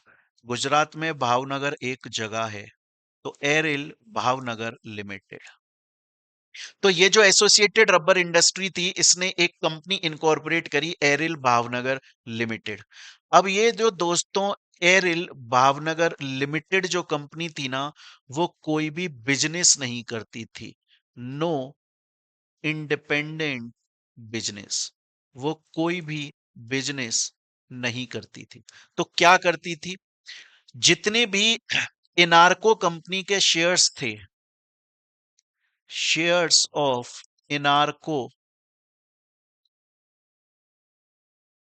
Shares of Enarco company were transferred, वो ट्रांसफर कर दिए in the name of ABL. तो जो एसोसिएटेड रबर इंडस्ट्री थी, उसने बोला कि मैं एबीएल कंपनी के नाम पे इन शेयर्स को ट्रांसफर कर दूं। अब उसका इंपैक्ट क्या आया? अब उसका इंपैक्ट आया कि जो डिविडेंड था वो किसको मिल रहा था? वो अब एबीएल को रिसीव होने लगा। अब क्योंकि एबीएल को रिसीव होने लगा, तो ये एसोसिएटेड रबर इंडस्ट्री के पीएनएल में प्रॉफिट नहीं था। एसोसिएटेड रबर इंडस्ट्री को अब नहीं मिल रहा है डिविडेंड, तो उसके पीएनएल में वो शो नहीं होने लगा। तो वर्कर्स जब बोनस की डिमांड करने लगे, जब वर्कर्स बोनस की डिमांड करने लगे, तो एसोसिएटेड रबर इंडस्ट्री ने बोला बोनस कहां से दूं भैया, मेरे पास में प्रॉफिट नहीं है। तो वर्कर्स ने बोला कि तुमने एक कंपनी इनकॉर्पोरेट करी है एरिल भावनगर लिमिटेड, और वो कोई बिजनेस नहीं करती है, बस तुमने इनार्को के शेयर उसको दे दिए ताकि डिविडेंड उसको मिलता रहे, तुम्हारे पीएनएल में वो प्रॉफिट की तरह शो ना हो, एसोसिएटेड रबर इंडस्ट्री के, तुम्हें हमें बोनस ना देना पड़े। तुमने जानबूझकर वेलफेयर लेजिस्लेशन को कैंसिल करने के लिए, हमारा इंटरेस्ट, हमारा हक दबाने के लिए तुमने ये गलत इंटेंशन के साथ में कंपनी बनाई है। तो कॉर्पोरेट व्हील को लिफ्ट अप किया गया। क्या मेरी बात यहां तक समझ में आ रही है दोस्तों? क्या मेरी बात आपको यहां तक समझ में आ रही है? Where a company tries to avoid its legal obligation by not paying, अगर वो पे नहीं कर रही है वर्कमैन कंपनसेशन, कॉर्पोरेट वेल को लिफ्ट अप किया जा सकता है रियल पिक्चर को समझने के लिए, देखने के लिए। क्या हमें यहां तक की बात समझ में आती है? क्या हमें यहां तक की बात समझ में आती है? जी हां सर। तो दोस्तों अभी तक हम लोगों ने अपने इस कोर्स के अंदर क्या-क्या पढ़ा? सर हमने अभी तक देखा कंपनी क्या है, लॉ क्या है, सर हमने कंपनी की डेफिनेशन पढ़ी, सर हमने सेक्शन 1 भी पढ़ लिया, सर हमने ये देख लिया कंपनीज़ एक्ट कब आया, कब नोटिफाई हुआ, लॉ कौन बनाता है, ईच एंड एवरीथिंग। फिर सर हमने कंपनी की कैरेक्टरिस्टिक्स को भी पढ़ लिया, फिर सर हमने lifting up of corporate veil को भी पढ़ लिया और सर हमने उसकी सिचुएशंस को भी पढ़ लिया और हमने सर काफी सारे केस लॉज के रेफरेंस के थ्रू इन सब चीजों को पढ़ा है और सर हमें यहाँ तक 100% तरीके से एक एक चीज क्लियर हो चुकी है। क्या यहाँ तक की कहानी क्लियर है? जी सर। तो दोस्तों अब होमवर्क आपका ये है, मैं आपको अब एक होमवर्क यहाँ पर दे रहा हूं। एक तो आपको यहां तक रिवाइज करना है जितना मैंने आपको पढ़ाया है, ठीक है ये चीज। दूसरा दूसरा एक क्वेश्चन मैं आपसे यहां पर पूछना चाहूंगा कि हम जितने भी केस लॉज देख रहे हैं वो ज्यादातर केस लॉज हम आउट ऑफ इंडिया के देख रहे हैं जबकि हम पढ़ रहे हैं इंडियन कंपनीज एक्ट को। तो उन फॉरेन के केस लॉज को क्यों हम यहां पर रेफर कर रहे हैं? जो फॉरेन के केस लॉज हैं उन्हें हम अपने इंडियन कंपनीज एक्ट या इंडियन कंपनी लॉ को पढ़ते वक्त रेफर क्यों कर रहे हैं? क्या वजह है उन्हें रेफर कर रहे हैं? इसका जवाब लेकर आइएगा नेक्स्ट क्लास में। मैं इसका जवाब आपसे पूछूंगा, मैं इसका जवाब खुद भी आपको दूंगा। तब तक आपको ये होमवर्क है, आपको इसके बारे में पता करना है। क्लियर है ये चीज यहां तक? तो मिलेंगे दोस्तों हम लोग अपनी नेक्स्ट क्लास के अंदर। तब तक के लिए thank you, take care, bye bye, be happy, खुश रहो, मुस्कुराओ। सुनो, सिर्फ अपनी लाइफ को ही एंजॉय मत करो, मतलब लाइफ एंजॉय करनी है, अपनी पढ़ाई बहुत ज्यादा एंजॉय करनी है दोस्तों। पढ़ाई बर्डन नहीं होनी चाहिए, पढ़ाई मजे में होनी चाहिए। और ये मैं ये कोई एज ए टीचर नहीं बोल रहा हूं, मैं एज ए फ्रेंड आपको बोल रहा हूं दोस्तों। देखो मैं ना लाइफ में बहुत टेंशन लेने वाला आदमी था, बहुत टेंशन लेता था मैं। पढ़ने में बहुत अच्छा था मैं, बहुत अच्छा था मैं पढ़ने में। तो मेरे घर वालों को मेरे से ना एक्सपेक्टेशन होने लगी, ये कुछ बहुत बड़ा करेगा, ये करेगा।